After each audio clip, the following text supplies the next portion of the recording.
Sunio, gua masih mencari fakta tentang lu ya. Lu tungguin nih ya. Moyong.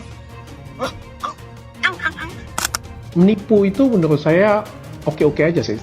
Dek, udah jelas ya. Guys, dengerin nggak tadi? Udah jelas banget belum? Hah? Santa DRL bisa menginap di dalam tahanan. Jujur, aku sempat kalap beli produknya Dr. Richard. Ku beli 1,9, yang satu 1,5. Kalau ditotalkan hampir 3,5. Yang datang gimana? Aku beli wet tomato, yang datang packagingnya kayak resep dokter umum. Apalagi body lotionnya. Dipakai itu lengket. Dan maaf, baunya kayak bau kentut.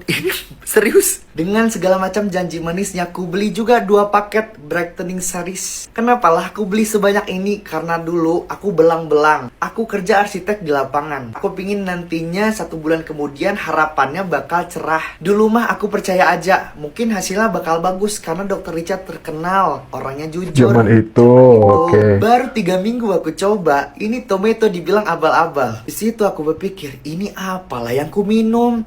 Ini apalah yang ku taruh di muka? Memang betul krimnya lembut, tapi cerah juga enggak. Ya enggak kenapa-napa. Ya kayak pakai moisturizer aja. Aku ingat kali waktu dia bikin janji-janji manis. Ini bisa mencurahkan halusnya kasmin. Ya Allah.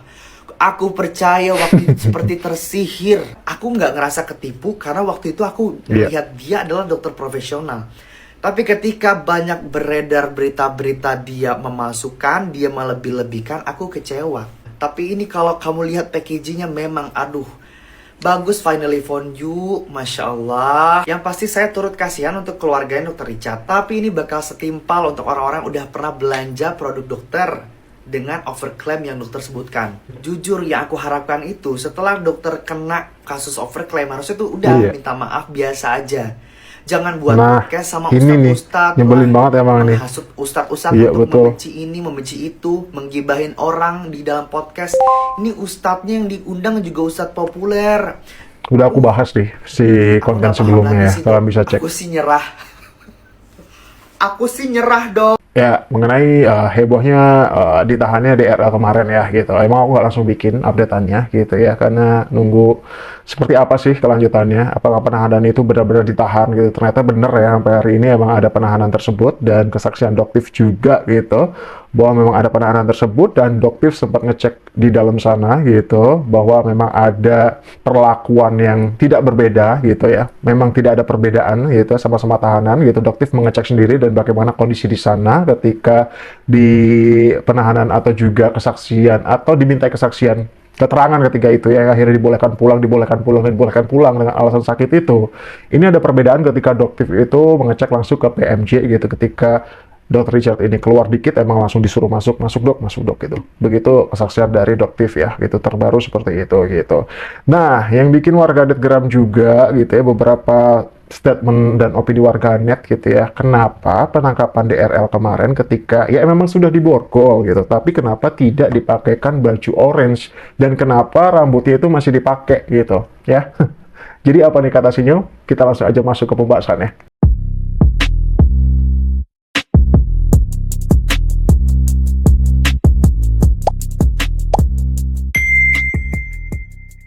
Ya, banyak pertanyaan seperti ini ya. Kenapa kok tidak pakai baju orange si Dr. Richard, Bang?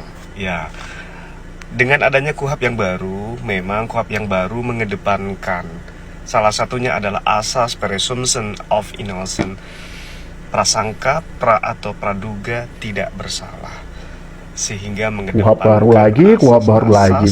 Siapapun dianggap belum bersalah sebelum adanya putusan ingkrah pengadilan, sehingga tersangka tidak boleh dipertunjukkan di depan publik, baik itu press release ya, intinya di depan publik memakai baju orange.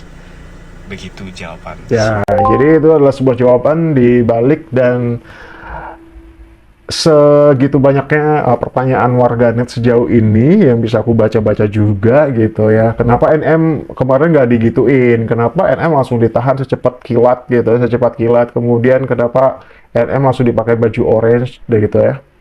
Jadi seperti itu, karena KUHP baru ada beberapa peraturan yang telah diubah gitu ya. Ya. mengenai penegakannya seperti apa, dan sekarang memang seperti itu adanya, ya sudah gitu. Yang jelas semoga ya gitu pihak kepolisian itu nggak kebeli, udah gitu aja deh intinya gitu ya. Atas apapun itu gitu, memang harus tegak lurus, dan kita masih percaya gitu ya. Kita masih mempercayakan kinerja dari kepolisian gitu ya. Memang ada sih oknum-oknum yang nakal gitu, tapi pasti kan nggak semuanya gitu loh. Nah, kekecewaan tersebut juga datang dari Dokter Samira juga, atau Doktif ya, yang menyayangkan kenapa DRL itu masih bisa pakai rambut ya gitu. Buat yang nggak tahu kenapa rambut yang dibahas gitu ya, karena beliau itu kan pakai rambut palsu kan gitu. Oke, di sini juga Doktif ada satu pesan, titip pesan buat Bapak Ditahti AKBP Ardanto Nugroho. Ya, untuk Bapak Ardanto Nugroho, Pak, Doktif agak sedikit kecewa kemarin terhadap penyidik PMJ. Boleh ya sedikit kecewa, nggak apa-apa ya. Kenapa? Karena seorang tahanan itu wajib tidak boleh menggunakan wig. Betul, Bang Sunat? Jadi kemarin itu seorang tersangka DRL masih menggunakan wig pada saat ditahan. Wig. Kenapa? Karena ditakutkan dia menggunakan wig, ya itu bisa dia menyembunyikan misal seperti silet, ya apa atau apa dia sembunyikan di balik wignya. Itu bisa menyakiti dirinya sendiri atau senjata di dalam tahanan. Betul. Dan memang tidak boleh. Jadi untuk kepada Bapak Ardanto Nugroho, Pak, mohon memang pada saat kemarin itu ditahan dengan menggunakan borgol, tersangka DRL masih menggunakan wignya. Ya, jadi berarti mohon di dalam tahanan mungkin dia tidak boleh menggunakan wig lagi, karena memang aturannya seperti itu ya. Jadi mohon, dan Doktif juga mendengar kabar dari dalam rutan Polda Metro Jaya bahwa beliau masih menggunakan handphone secara bebas. Nah, ini lagi nih, ya, tadi fakta baru lagi nih. Di dalam tahanan. Di dalam tahanan. Jadi tadi informasinya seperti itu.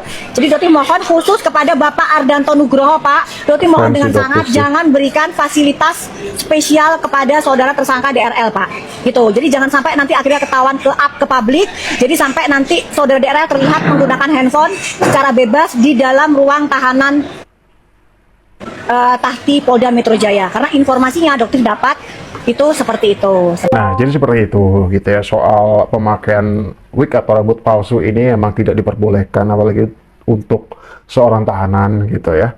Di balik itu semua, apakah KUHP baru memperbolehkan tahanan memakai wig lagi? Agak tahu ya gitu, KUHP baru lagi gitu, banyak perubahan yang bikin orang tercengang nih di KUHP baru ini gitu. Tapi yang jelas ya, tahanan aja ibaratnya orang ya, kita mau besuk tahanan aja itu kayak melalui pemeriksaan yang luar biasa. Kita dicek badan, di X-ray gitu, jam tangan nggak boleh pakai. Ketika kita mau besuk narapidana gitu ya, atau napi gitu di dalam, atau kita mau besuk ke lapas gitu, kita bawa bahan-bahan yang misalnya kayak beling, atau misal beling itu maksudnya kayak kemasan yang berbau beling atau apapun itu, yang kiranya membahayakan gitu. Ikat pinggang aja nggak boleh gitu, ditakutkan itu dipakai untuk melukai diri sendiri, melukai orang lain, atau apapun itu gitu kan. Banyak kemungkinan nih, namanya juga di tahanan gitu, dan itu memang bener tuh, aku tahu sekali itu kenapa itu tidak dibolehkan gitu ya. Jadi ya seperti itu. Jadi kekecewaan Doktif itu soal itu tadi, apalagi soal dugaan ketika DRL itu di dalam di tahanannya sekarang, ketika ditahan itu masih main gadget atau main HP gitu ya kan, cukup disayangkan gitu. Harusnya tidak ada seperti itu kan gitu. Nah, oke. Nah, Doktif ini juga preskon ya soal ini nih, meminta supaya istri DRL juga diperiksa karena ada dugaan kuat adanya TPPU yang sudah dilakukan oleh DRL gitu ya. Nah, kalau yang ini nih benar-benar TPPU nih ya gitu. Jadi memang banyak layering gitu. Nanti akan kita dengarkan penjelasan Doktif, layeringnya itu seperti apa, soal paymentnya dan segala macam ya, dari usaha milik DRL ini gitu, yang katanya kan memang layeringnya itu dialihkan kepada CV yang tadinya rekening atau segala macam. Kita akan dengarkan nanti. Yang jelas ya berbeda sekali dengan tuduhan TPPU kepada Nikita Mirzani yang kemarin di Pengadilan Tinggi terbukti TPPU-nya gitu ya, ketika banding gitu. TPPU itu memang layeringnya harus jelas gitu ya, ketika uang itu diterima kemudian dialirkan kemana saja, kemudian layeringnya ini kayak dialirkan ke sini ya untuk mengelabui atau juga menyamarkan ya gitu asal-usul uang tersebut dari mana gitu. Sedangkan Nikita Mirzani menerima uang dari DRG kemudian dipakai bayar untuk bayar rumahnya atau apapun itu kan itu jelas ya, rumah milik sendiri, properti milik sendiri gitu. Kalaupun diusut ya memang langsung ketemu uangnya itu dipakai untuk bayar ini gitu. Nah, beda sekali layering yang dimaksud oleh atau juga unsur layering yang dimaksud di dalam TPPU ini ya memang harusnya belibet gitu, kita harus mencari itu. Jadi uangnya itu dialirkan ke sini, kemudian dari sini itu kemana lagi gitu. Ya memang seperti itulah TPPU ya, tindak pidana pencucian uang gitu. Coba kita dengarkan penjelasan dari Doktif berikut ini, kemudian juga kita akan dengarkan statement dari Ibu Ibu Rike Diah Pitaloka ya gitu. Yang kedua, Bang Sunan, Doktif ingin meminta Polda Metro Jaya untuk melakukan penyidikan lebih lanjut terhadap istri dari tersangka DRL. Kenapa Bang Sunan? Karena Doktif tahu, Doktif mendapatkan info bahwa penjualan dari produk yang diduga penipuan ini, ya, itu mengalir ke rekening istri dari tersangka DRL. Jadi di e-commerce, ya, salah satu e-commerce itu saudara tersangka DRL itu menggunakan rekening dari Istrinya. Ya, dan lucunya setelah kasus ini naik Ada sidik, perubahan. setelah kasus ini naik sidik dan menjadi besar, rekening tersebut dirubah, bukan menjadi rekening milik DRE, tetapi milik CV. Ya, jadi di sini Dokter pengen Polda Metro Jaya mohon untuk menyelidiki adanya dugaan pasal TPPU di sini. Ya, kenapa? Karena ini bisa digunakan kan jelas banget dari rekening DRE dirubah menjadi CV. Untuk apa? Apakah untuk menyembunyikan, untuk menyamarkan? Seperti itu. Ya, jadi Dokter mohon juga untuk DRE segera diperiksa dan adanya pasal 55. Kenapa? Turut serta. Kenapa? Karena Dokter sudah memberikan barang bukti kepada penyidik.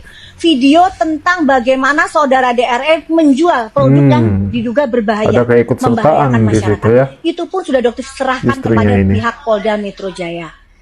Ya, jadi kepada Polda Metro Jaya mohon penyidik juga melakukan penyidikan lebih lanjut ya untuk pasal tambahan kepada saudara DRE karena ini sebenarnya tahunya juga setelah penyidikan. Ya, jadi setelah dan diceritakan oleh adiknya dari tersangka DRL sendiri. Ya, bahwa memang uang penghasilan dari ini itu dimasukkan ke dalam rekening DRE, istrinya. Ya, sebelum kita ke statementnya, mari kita baca ada sebuah VT dengan caption bertuliskan seperti ini. TPPU yang sesungguhnya ya gitu. Sebelum kita lanjut ke statement dari Ibu Rike, sudah bukan rahasia lagi para mafia skincare itu kenceng banget dutanya, katanya gitu. Kenceng banget duitnya, katanya gitu ya. Karena kita bisa ini salah satu yang bersuara lantang masalah skincare ini, malah diputarbalikkan menjadi terpidana dengan hukuman tidak main-main. Alhamdulillah sedikit demi sedikit terbuka fakta kebenaran itu, katanya gitu. Mengindikasikan menyembunyikan aliran dana. Jadi dalam kasus TPPU ini biasanya berupa layering, ya berlapis begitu, Ya. berbisnis berlapis. Ya, berupa asal usul lah kan gitu-gitu lah kan Pak ya. Abang tahu lah Bang Oke. jagonya. Kemudian ada pengalihan aset, misalnya keuntungan usaha dialihkan ke properti, Ya. ke kendaraan mewah, investasi, rekening pihak lain. Ini nanti masuk dalam tahap integration dalam pencucian uang. Iya, guys, ya. Nah, oleh karena itu contoh dalam kasus Dr. Richard Lee ini Ya. juga Oke. kita dukung para penegak hukum termasuk menyelidiki bagaimana adanya keuntungan atau aliran dana juga pada pihak keluarga. Korbannya itu Pada siapa pihak sih istri. dalam Korbannya urusannya? ya rakyat Indonesia lah. Korbannya banyak. Enggak, dalam kasus RL itu korbannya Ya, itu siapa? konsumen Rakyat dong. Indonesia. Kalau dalam produk kosmetik, Iya. korbannya siapa? Adalah konsumen dong. Oke. Konsumen. Kalau itu adalah suatu produk yang tidak terdaftar di BP POM, misalnya ya, Iya. nanti pihak yang lebih ngerti kasus ini, itu jelas konsumen ya. Jadi indikasi atau unsur TPPU itu memang kuat dan sangat beralasan di dalam kasus ini ya, khususnya dalam penegakan hukum terhadap kasus DRL ini gitu. Kita tunggu aja nanti ya gitu, update-nya seperti apa, apakah terbukti aliran dana tersebut gitu ya untuk dicuci gitu ya. Lagian hobi banget nyuci ya gitu. Kabar-kabar terbaru ini tentang Dr. Richard katanya sudah ditangkap dan ditahan di Polda Metro Jaya.